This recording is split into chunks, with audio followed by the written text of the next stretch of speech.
Geez, I was almost getting excited there for a minute. Okay, so the first thing I've got to do, I know the green light is on up there. You see that green light? Usually you'll see a green light somewhere. It might be there, it might be kind of on the side or something like that. I know the power is up there. So I'm going to find the electrical panel and find the associated electrical breaker to turn those off. And usually you'll find that this one breaker, if it turns off one, usually it'll turn off all of them. Now I got a two-story house here, and once I do the smoke alarms down here, I'm going to have to check and not make the assumption that the other ones upstairs are turned off. I'm going to look at the lights and go through the whole process, and they might be on a separate breaker. So look for that in your electrical panel. Sometimes they're not even listed as smoke alarm, you know, for that circuit. It might be underneath something else, a lighting circuit or something. You're going to have to look through your electrical panel and, you know, flip a breaker, come back out and look. Now see, right there I saw that clear one flash red, and that tells you that that's working too. That might be for the battery backup. I'm not quite sure, but I usually just look for the green light, and then I'll start flipping the breakers and find out which one it is. So that's the first thing we got to do. Don't get up there before you turn the breaker off. Boy, that took a while. And it's off. I checked the other ones down here too, and they're off. And it was under study room, and it wasn't under any lights. Usually it's under light circuit, or it might specifically show smoke alarms, but it didn't. It showed study, and meaning the in a room, or no, it said guest room. And that was for the electrical outlets in a guest room, whichever room they're calling guest room. And they also tied in the 4 smoke alarms to that too. Okay, so look around. You're going to have to start flipping light switches or breakers, and you can. It took me a while, back and forth, back and forth, back and forth. But if you have 2 people, you have someone, hey, can you just stand here and tell me when that green light goes off? You can do something like that too. Okay, so we got it off. Now I've got to get my nail bag, and we're ready to install these. And what do I need? What I need? Do you need to have a nail bag with all the tools and stuff in there? No, I think you might be able to get it with just just a Phillips screwdriver. But I'll see, you know, with the wire nuts, I might need something else up there. But generally, just a limited amount of tools. Hey, you can do this. I know you can. Now, I have not gotten up there yet to see how to remove this, but usually you can grab it, and usually it will slide one way or another. And we'll see. It could be just the screws, the mounting screws for the back side is attached. No, maybe not. See? Okay. Now, you have to remember, there could be a battery in here, and the battery could still be attached. Well, we'll see. It's like the back. You see, like that. We're just gonna kind of pinch this and pull that out of the back. It hooks in to some wires back in there, and that's all you're gonna have. That's all you're gonna have so far. And on this particular one, let's take a quick look at this.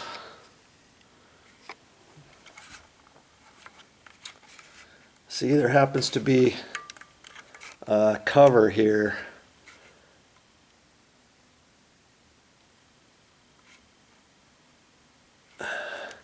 I'm thinking that pops open, and maybe there's the battery in there.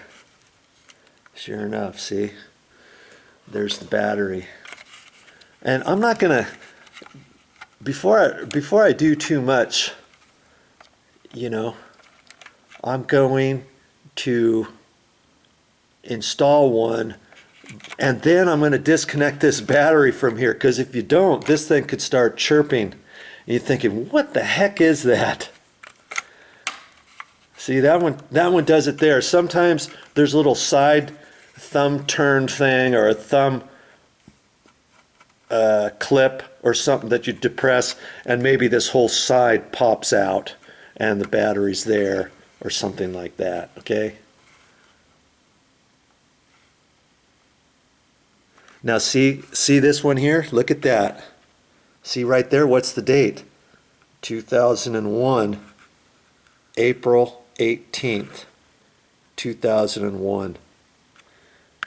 This thing is 17 years old, and after 10 years, the manufacturers suggest, now I don't know if that's something by law or what, but they suggest, you can look it up, and most of them suggest or stipulate that you need to replace these every 10 years. And I was going to see if it said it on the back, and I'm not seeing anything on here that says that. I read that on a unit one time, and I'm very adamant about the fact that if these are older than 10 years, even though this might still be working and it's hooked up to the electrical up there and the battery's still working, you replace the battery, even if you replace the battery with a 10-year lithium battery, let's say, they've got those. I think I've seen them at the store, like a 5-year lithium battery that looks like a 9-volt battery that you just put in the back. But even something like that, hey, if it's over 10 years, I am not going to keep it. And I think it's in the directions to a unit or something, or you find it online or something like that, okay? So now we've got this right here, and this is just the backing plate, and it's generally attached with two screws right here. And see, I don't even have to take those screws out. I could do that and then just twist this and pull this down. Okay, that's just your little backing plate. And now I can get to this and see how it's hardwired with your wire nuts. Now I'm going to pull those out. I've got to pull these down to get to them.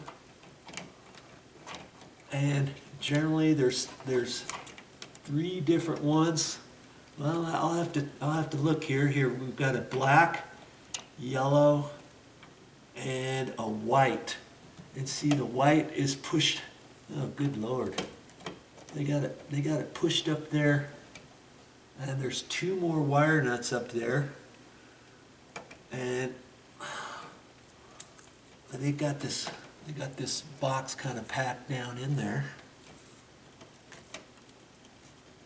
And I'll have to see. Oh, okay, they got 2 more wire nuts. One is the white wires. Here's the white wires, and one is hooked up and connecting all the ground wires together. They could have done that with just a crimp coupling and attached the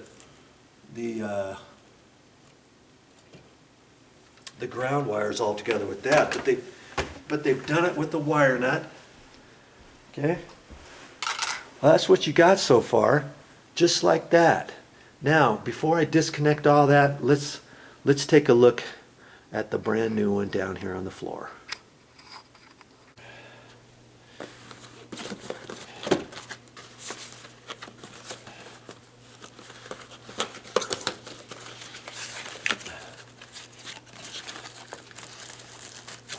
Oh, how cute. Shower cap they have on there. And here's a whole bunch of directions in case you need the directions. You can read those. Now here's the little connector. And there's a certain way to line those up, and generally on this one the wires will be like this. This old one had three wires, little prongs, 2 and 1, and so you have to look on the back of that connector and make sure it's the right direction. And see, some smoke detectors, if it's just one that's up in your room and there's no other ones, chances are you're not going to need the red wire nut or the red wire here. And so they just kind of have that sort of capped off. See, they just put this little deal on there. Because if yours is only connected with the black and the white, then you don't need the red. So you just kind of leave that up there in the box and leave it like that. Okay. This is a dust cover in case you've got brand new construction, or let's say you're painting or sanding sheetrock and you're doing some sheetrock repairs, and you put your smoke alarm up there, and then you've got dust up there. Well, you can put this dust cover on there, you know, until you get everything hooked up. See, this says drywall. All construction, do not remove dust cover until all construction has been completed for at least 24 hours. Drywall, painting, varnishing,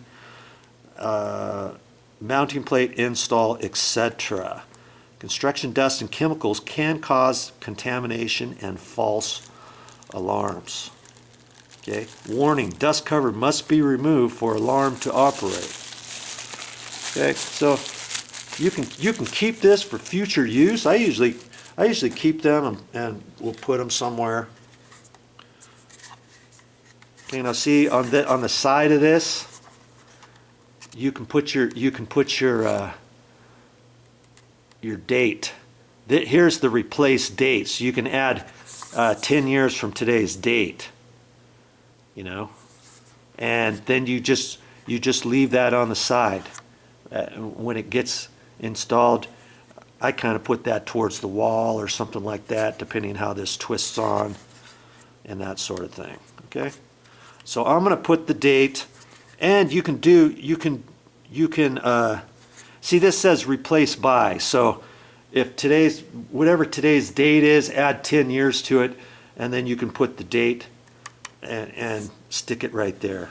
Okay, that's a good place for it. You could write it down here on the back if you wanted, but that's an easy place on the side.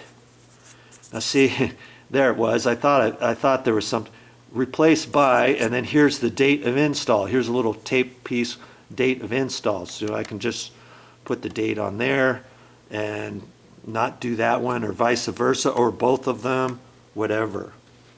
Here's my mounting bracket, and this should fit. They give you 2 different size mounting bracket holes, and so you can just leave the screws up there and leave them stuck down. These obviously are for a bigger electrical junction box up there.